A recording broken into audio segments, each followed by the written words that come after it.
Israel hi ni ru pe hero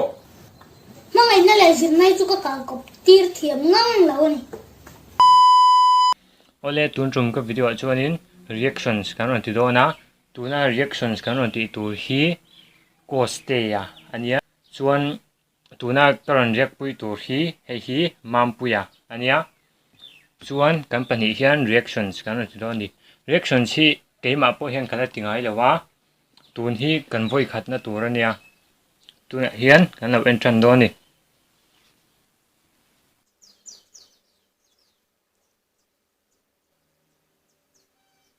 school nấu bằng anh nhé video trên này rất là thầy đầu tiên rồi xoay á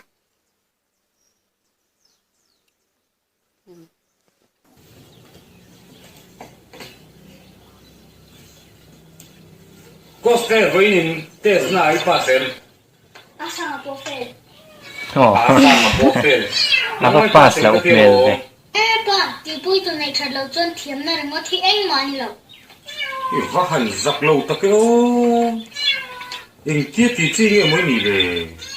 ô con hùng lâu có thì khai sẽ thiểm liền lâu nhìn nó làm đôn được yếu ka se thiam lo tu reng ma om lo cái school lúc này sân cái đủ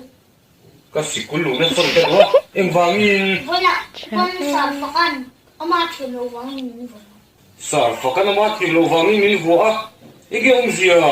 na te vok che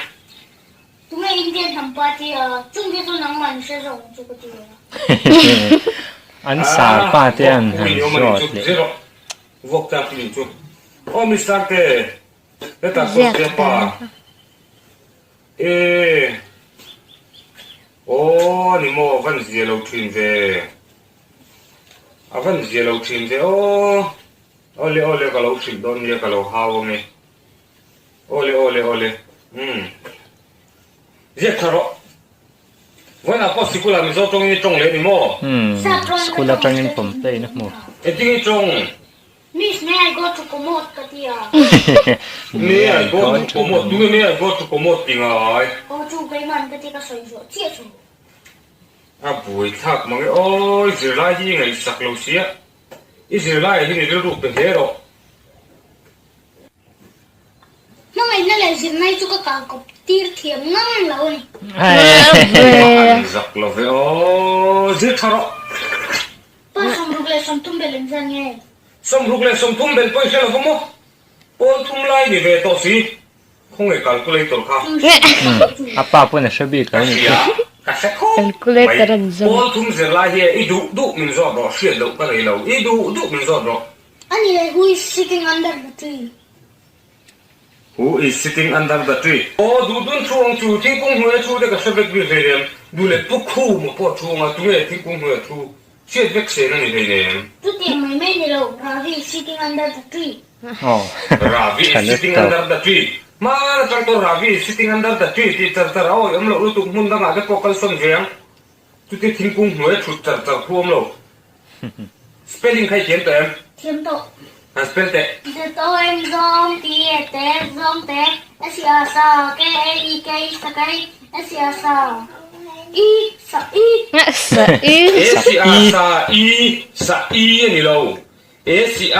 Sai ti tur. sai To bu lam sa zo ko i man nam dang chiar in zir ma sa. He tiang chunin liền puin ni to no mi zo tong in zir chok le. Mi zo tong bum hal chu ka ha se ti ni ringot. Mi zo tong chiar kha thiam tum na saro. Sa i o ngai lo. Ani le meta khai tiam to em. thiểm độ Soi ro ring da ni soi ro. satu meter kau satu meter li arepe thum satu meter li satu meter ngo Siang lấy bị huyền Thiam lo, thiam đâu. Zero. Zit chale ro. Sutta meter khat heta meter ni o ngai lo. E ko ste ka silai cha kha lo theng to dom ni. aba han phuat thiam ra Ka ra ve silai ron theng na chane en ma hi thau ka nei to lo bang. anh ấy chọn bài xí lại thằng này trong khám sang để hỏi riêng khám này O ngam lo. em mất cả lão lâu thì về xí Tu tiang se ngai lo zero. cái gì không apa pa hian ava hlau lo ve behind the cream. behind the cream behind the scene anti na ni paringa Cha. nang mai pa sem ka ti lo chị bui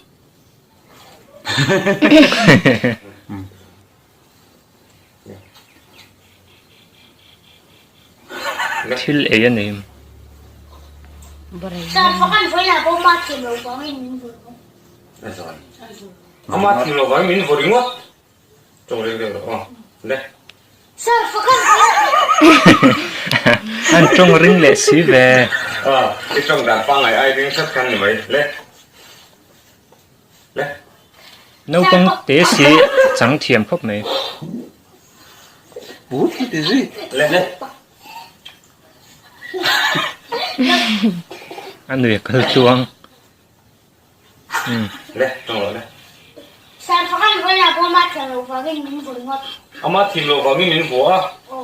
e ti vo che đúng là anh tiên thầm cái sai leng bul tang o trong re chet ro kai no tao mới tận kho chết tao ta thích cả anh lấy mấy tờ khai kiếm tụi em kiếm tụi em soi rồi sức tao mới tận kho chết tao mới tận ly Cột răng răng luôn. hết tao mới tận ly rep cho coi ala thiềm phu cái đấy này Ang bapa ni. apa kia nó lồn cho cái nên đó với cái đã chết cái đã chết cái cắt được lên bỏ lên lên Ani pot. anh nhỉ pot ole khá giống khá tuần chú mà còn là react thấy chú anh nhỉ cái video không muốn mình tin nhỉ chú anh mình nào like sắc ula chuan mình nào subscribe sắc bốc đó nha